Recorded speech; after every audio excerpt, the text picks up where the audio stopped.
welcome to another episode of HotMessMomllennials. I'm Keisha. And I'm Shawnee. And we are HotMessMomllennials. All right, y'all. All right, now, so listen, we do this thing where we record our episodes. We record 2 episodes at a time. So this is the second one of the day. There have been tequila shots. Okay, we have had some great conversations. Mm-hmm. It was a very important one. Can't wait for you all to see it. I'd like to give y'all balance. Yes. You know, something that I've come to realize, Shawnee, is you're the, I think that people have had this twisted. You're the organized anchor.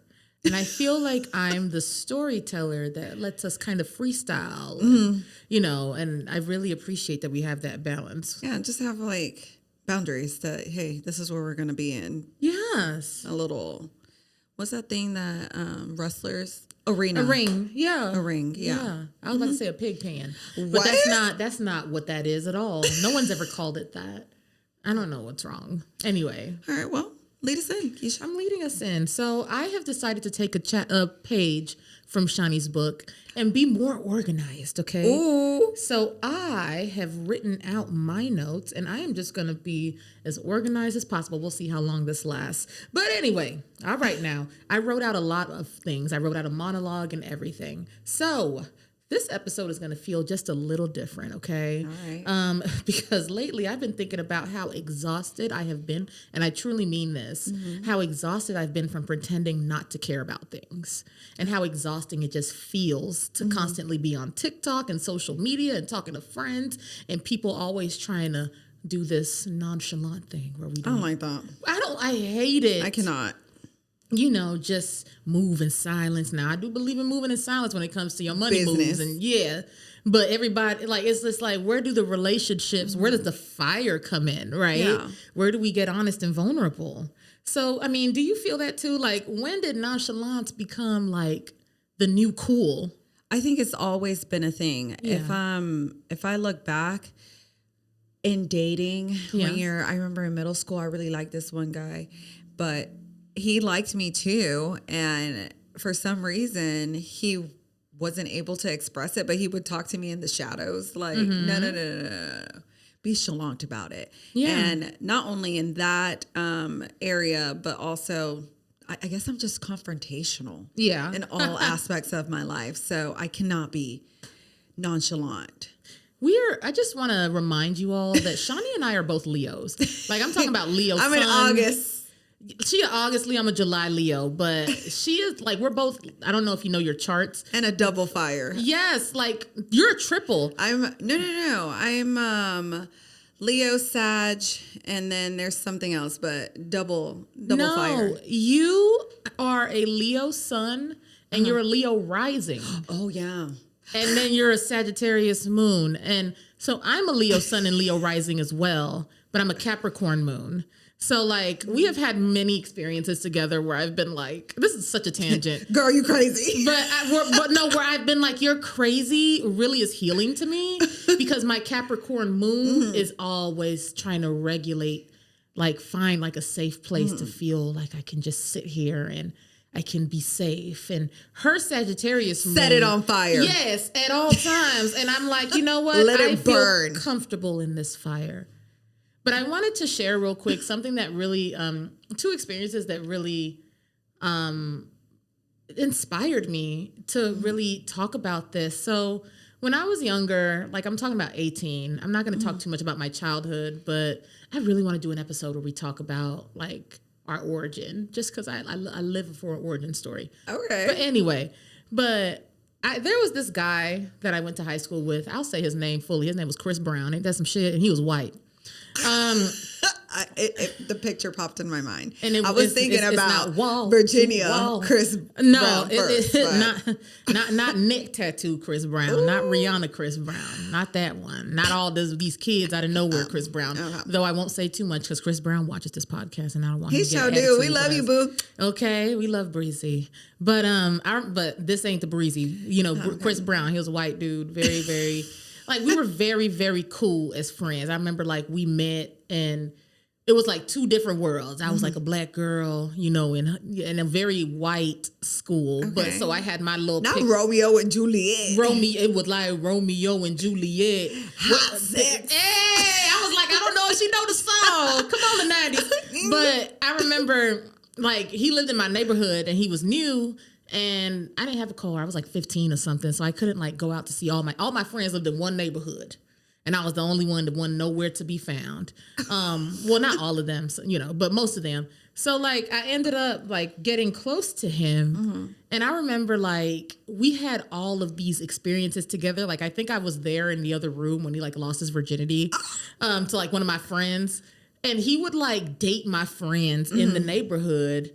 And he would be like, I really like you and I really want to be with you. And I just like. So I'm just gonna fuck all your friends? Well, no, it would be like he would come to me. We were in high school, and I would be sitting there. I'm sorry, I segued that so bad, but I would be sitting there wanting to be honest with him because he would just be like, "I just like you so much. You're like my friend, but you're the most beautiful girl like I've seen." And of course, at that time, I had no idea that anyone would see that in me. And I went to that church and we weren't allowed to date outside of it. So I literally was like, I can't date him because then I'll get in trouble or I'll go to hell or I'll be sinning. And I would just sit there not being able to say a word. Like he would be pouring. And you just stare at him? I would be struggling like this, like words wanting to come out of my mouth, literally not a word. And I've always remembered that. And he gave me more than one opportunity. Like I'm talking about within a year or two or months, like he would revisit every time. I remember he walked me up, like we walked like to some isolated place together and just talking and connecting. And he told me again. And I just wanted him so bad. I loved him. Like that was my little puppy love. Like of high school. And I just could not. Fear held you back? It was fear, but it was the church thing. It was my, what is it? Whenever you're conditioned. It was my conditioning and just not really ever having a voice. And I could not. And I remember I regretted that so long. 15, 16, I think I was 18, the first time that I really had like alcohol and really got drunk. And I remember I got drunk and he was there. And it was like all the words finally came out. And I was like, I'm in love with you. I love you so much. And he had already he was already locked in, like with a girl that I think they're still together to this day. Damn. And I was like, I cannot believe that, like, I wasted all this time. So to me, like, I think that, like, my life has been a struggle of talking, of saying how I feel. But I feel like I'm seeing it run rampant, like just in general. So you had also mentioned that, like, yeah, you felt that way like in middle school and stuff. But have you ever had a situation where you maybe had more that you wanted to say to someone, but you just were afraid and you just didn't? You didn't think it was appropriate? You didn't think you could? I did. And then I actually did do so. And I word vomited and got really aggressive. And it just went left because I felt like they were playing in my face. I was getting gaslit. Tell me about it. Okay, do you want to tell me? But you don't have to. Oh, no, I can't tell you. Yeah. Where it was everything. Like the communication was there. Me and this individual, like nothing physical for months. You know exactly what I'm talking about. Okay. So, and that person too, I remember we were in a heavy makeout session. Why is it always that person in your anecdotes? You ain't lived besides that. Anyway, let me stop. She being vulnerable. This is why people don't tell. This man is a master manipulator. Yes, he is, baby. Because he got in here, okay? The cerebral. Got in there, but we would have like deep conversations, watch preachings, heavy makeout sessions. Come on. It was like just everything. And the moment that I was like, you know what? I'm ready to leave these streets for you. It was like, actually, I'm not. Maybe the streets ain't shit. Like I thought we were vibing. I thought we were on the same wavelength. I think that feeling deters people from wanting to be vulnerable because you're basically standing out there naked, hoping that somebody gives you a jacket or opens up their jacket to bring you in. Yeah. And then it's a risk. It's a gamble. A risk. But that's the thing. And I think that that's like, what a beautiful segue is that the risk is that somebody might play in your face or they might reject you.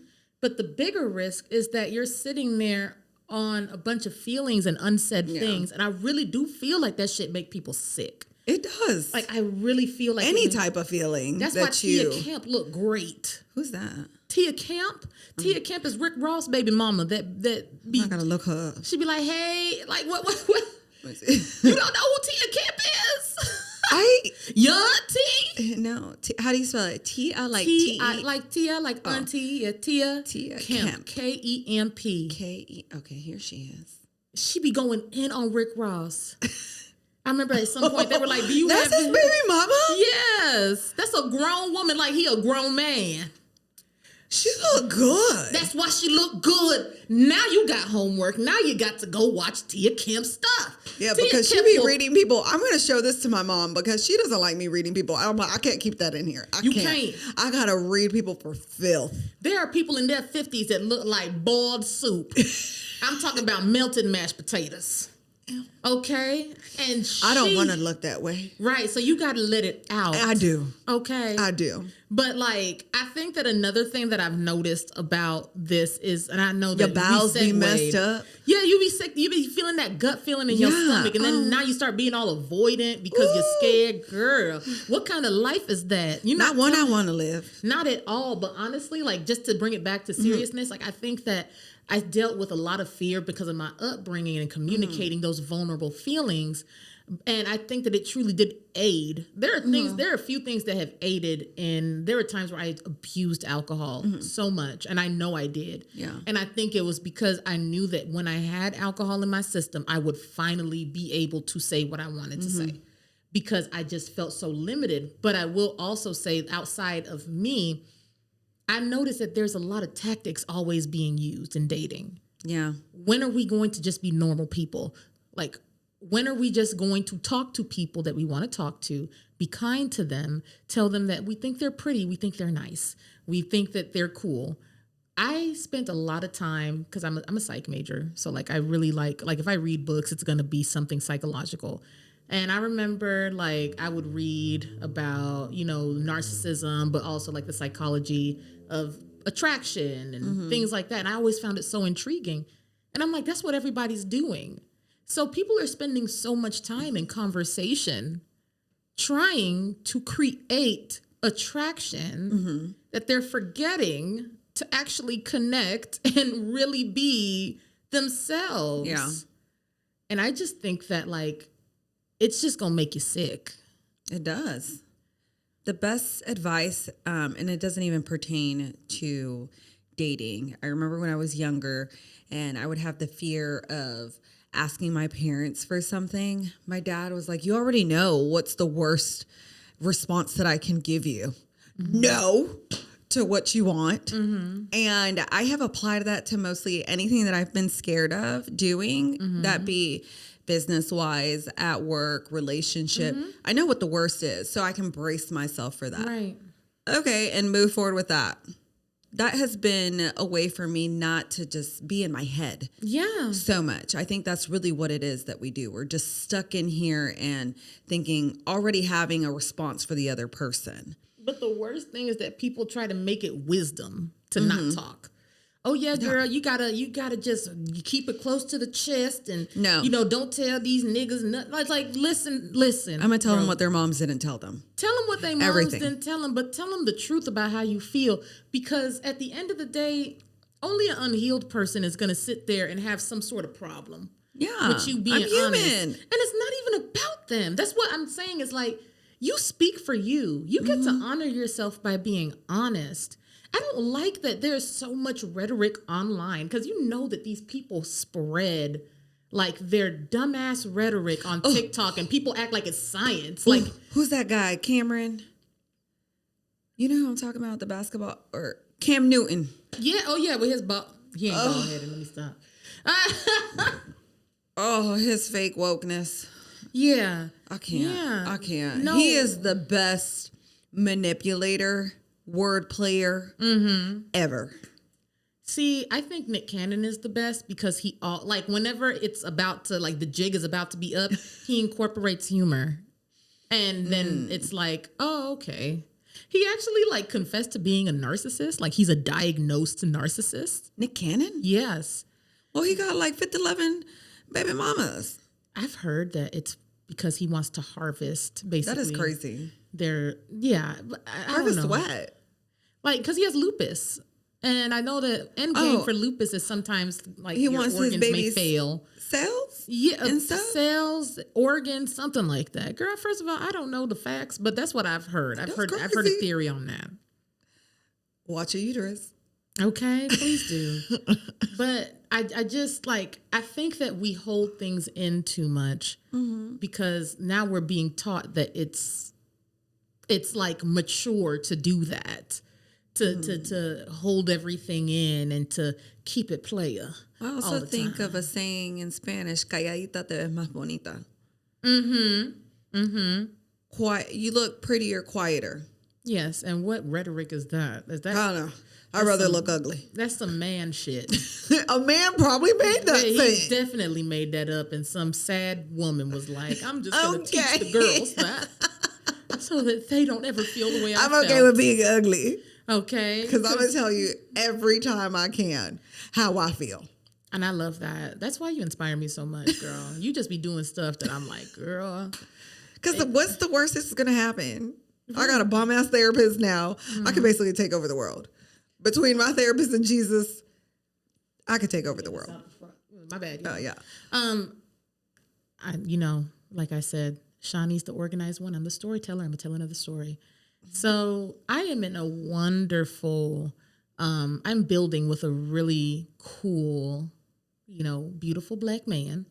He don't live in the state of Texas where we reside. I'm okay with speaking on it, but we like him. We like him. Yes, we do. Shout out to him. But I think that I still have, and I'm very open about my things. I still had residual like feelings, but the feelings were not rooted in the relationship that I had with a past person, but in the things left unsaid. And I think I learned this valuable lesson in you have to say it because now you feel like you just want this person. You ruminate. And it's not true. There's an illusion. And we live in an illusion because instead of simply saying everything you want to say, like I've heard the write it down and then burn it or write it down and then delete it.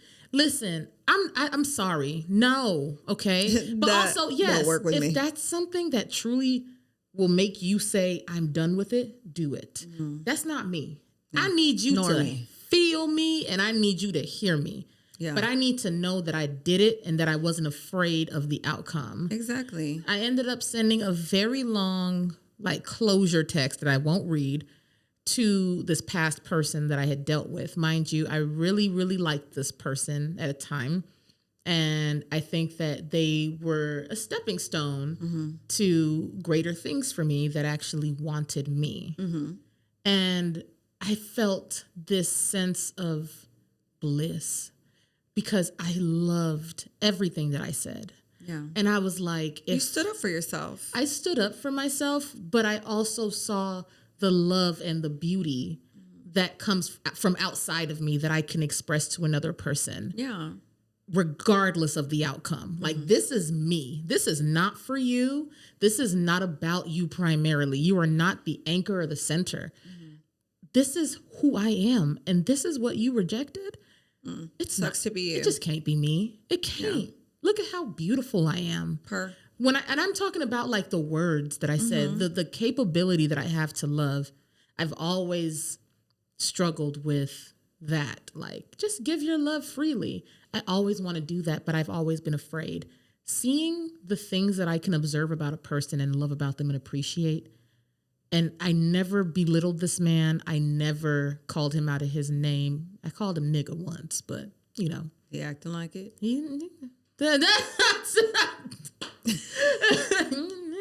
but it wasn't a bitch ass nigga. It was just a nigga. And I was like, this is everything that I could have possibly wanted to say to this person genuinely. Mm-hmm. And I have honored the bond that we had. Yeah. And I am so happy that I was able to do that.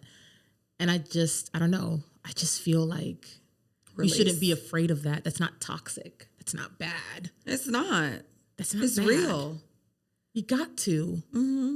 You've got to. We need to stop being a society that says that you have to protect people and accommodate them by holding your feelings back. Nonchalant is not cute. No. It's not. And it perpetuates that cycle of nobody wants to address anything. And that's why you have so many fuck niggas out there. And then the bitches are getting fucked up too. The women are getting fucked up. Yeah. Because now they feel like, and then you get that old ass bitch that nobody has been fucked over. Right. And now she's like, well, you don't treat no man like that and you don't say this to no man. Fuck. Okay. What? Why? Who hurt you? Who hurt you, ma'am? So badly. And you didn't release it. Yeah. And now you think that that's the reality that we all need to live in. No. Yeah. That just wasn't your person. Your voice listen, the tequila, we're going to take another shot in a minute. Your voice is so fucking important that it can change the course of somebody's life. Yes. You don't have to worry about what they're going to react, how they're going to react. That's not up to you. You are important enough to say what you need to say and then release it. That's it. We hold it in too much. Okay? That's why Trump is over there wearing a diaper, because he got all them goddamn secrets. That man should not be incontinent in the Oval Office. He's like 80-something years old. Why did I say Dr. Trump? Child, wait. Donald Trump is not, he 80-something? He's old as fuck. Girl, a diaper though? He's old. Oh my God, side note. Y'all know I'm dating a white man. Hey, Josue. Yes, and his family members are white. Girl, tell me why he had briefed me a little bit. He was like, my dad wanted to know if you would go watch the Melania movie with him. Oh, hell no. Now, why did you bring this to me? What are we supposed to learn about that woman? Why is there a movie? Why is there a movie? I said, first of all, Melania is a movie? So I thought that was the end of it. He said, Shawnee's not into politics. I said, you liar. Did you not tell your daddy that I'm basically a Black Panther? Uh-oh. Where was that missed out? So we went to brunch this Sunday, and his daddy was like, so Shawnee, I'm so scared. Would you like to go see the Melania movie with me? I said, 100% not. Let's just keep it there. I don't want to support in any shape, way, or form what my Black ass goes to work for to go to Trump or his people. No thanks. Or what you go to work for too. And then I was like, also, I'm an immigrant. So no. Who knows whether the ICE might be over there at the door. Okay. Checking tickets as well. But yeah, he had invited me and I was like, have you really talked to your family about who I am? Yeah. And what I stand for? Yeah. Maybe you should run that back. It's tea. Yeah. And let your daddy know that you will be going to the riots. Yes, with me, alongside me. We watched this one movie with Tiana Taylor. It kind of had a you know which one I'm talking about? Another battle after the other, one battle after the other with Leonardo DiCaprio. That's me and Josh. He put me on it. And I said, "That's you, babe." And I need to watch that. And I'm Tiana Taylor. Okay, she was a revolutionary. Yeah. And her man's was there building bombs. Mm-hmm. And I was like, "You ready to build bombs?" And he was like, "Hell yeah!" I said, "Tell your daddy." Okay, make sure he knows. Okay, you better make sure he know quick, because that's a little alarming to me. I know. I mean, it's expected, but... You remember what Nene said? Come on back to Nene. There's an episode, I think it was like season 2 or 3, where she wanted Kim to be a Black girl in a photo shoot, and I'm so glad Kim did not do that shit. Yeah, I'm so glad she didn't. And Nene was like, Kim better get black and get black quick. Your family, Josh family, hey, better get black. His sister, bless her heart, I have noticed that like sometimes she'll try to she'll try to like be like, hey. And I'm like, it's okay. Like if something really disturbs me, I'm gonna speak on it. I'm not sitting on that. I'm not going to get ill. Amen. Like I'm gonna speak on it every single time. As you should. Exactly. So yeah, all that to say, it felt good not to keep that in because I was like, I'm not about to appease you. I'm a grown ass woman. I do not support that man or his family. No, you will not catch me there. Do you get backlash whenever you're vocal the way that you are? I don't care. So I don't notice. I know right now a lot of my content has been very, very political. But like I said in our last episode, we live in a very, very unique intersection of what is affecting everything in the United States right now. Yeah. I can't, there's no way that I can. I am literally first gen. Okay. So immigration affects me and then civil rights affect me. Yeah. Like I said, I am Black first, but if they feel like revoking abroad citizenship, guess what? I'm going to be in Panama. So yeah, no, I don't care. What they gonna do? Nothing. Who gonna check me, boo? Them people. They can try. Okay, I love that. But yeah, I'm not keeping it. No, I can't. I feel like I have silenced myself enough, and then I beat myself up over it. I'm not beating myself over anything. However you fucking feel, that's for you to sort out. That's true. So I wish that more people understood that we all have like a life to live. Yeah. I mean, I watched my grandma live in her last moments. And even before she was in her last moments, like I watched her as an older lady going through the motions of that. And if there's one thing I learned. I don't want to go through motions. Right. But I don't want to go through wishing I would have done something in the past that I didn't do. I don't want to go through living a life based off of somebody else's expectations. Absolutely the fuck not. Yeah. Because they not going to be able to be my breath, my oxygen when I'm struggling to breathe my last breaths. They not. Yeah. Like they're not going to do that. They're not going to be that. They're not going to go through the regrets that I would have to go through. So if you just think that I'm like crazy or dumb or whatever, you have no idea what I go through in my head. Exactly. Okay. No regrets. I can't live with regrets. No, not at all. I refuse to. Life is too short. Too short. And people are out there living their best life however they want to. So why can I not? And there are a lot of people that are not living their best life how they want to. They are literally thinking they have to do things for other people's approval. You don't. That be parent, spouse, religion. You do not have to. I hope that you hear me and you feel me. You don't. There is freedom on the other side of people's opinions and expectations of you. So in conclusion, before we get into what we're doing and what we have coming up, because we have some things, don't be afraid of your words. You are a spectacular creature and you deserve to be heard. The things that are inside of you are not inside of anyone else. Can you imagine how special that makes you? And the thing is that when you say the things that you say, you have touched people that you don't know. That's why we've decided to have this podcast for the woman who has things in her head she's never heard said outside of herself. We hope that we can be that. Shani, what you got going on? Well, it's Black History Month. So like y'all know, one of my goals, well, I don't know if you do know, but one of my goals was to do solo trips, one a month.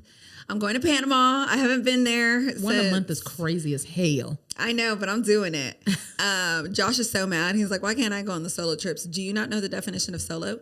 But I'm going to be going to Panama. I'm so excited. Y'all be sure to catch my socials because I'll definitely be vlogging that. I haven't been since 2018.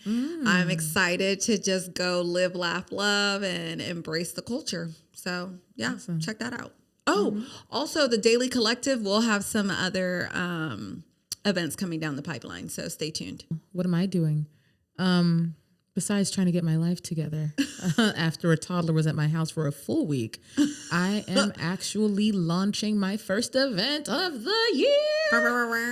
Okay. And that is going to be the Bad Bitches of Anime. Ooh. In celebration of Women's History Month. It's literally going to start on the 1st of March. More to come on that. I said I would have a flyer out today. Today has come and gone. So tomorrow, perhaps. I am going to be interviewing some more people on my solo podcast called Anime and Paint Cocktail Hour. Not a replacement of this amazing podcast, but an opportunity to speak to creators in the anime space. Yeah. And I will be traveling as well to Virginia for BlurredCon in March 6th. I will have a panel there on Friday. 3, 2, 1, let's paint. Come paint with us. And yes, more to Chris Brown, if you're in the area, go check her out. Because he's watching this as well. Yes. Beyonce called him and was like, hey, you need to check this out. It's my favorite podcast. Period. Hey. So before we close, yes, we need to take a shot. Okay. And what are we to using our words and not fearing what others think? Absolutely. Because it's irrelevant. It's irrelevant. Absolutely. I love that. All right. Ching ching. Cheers. See you all next time.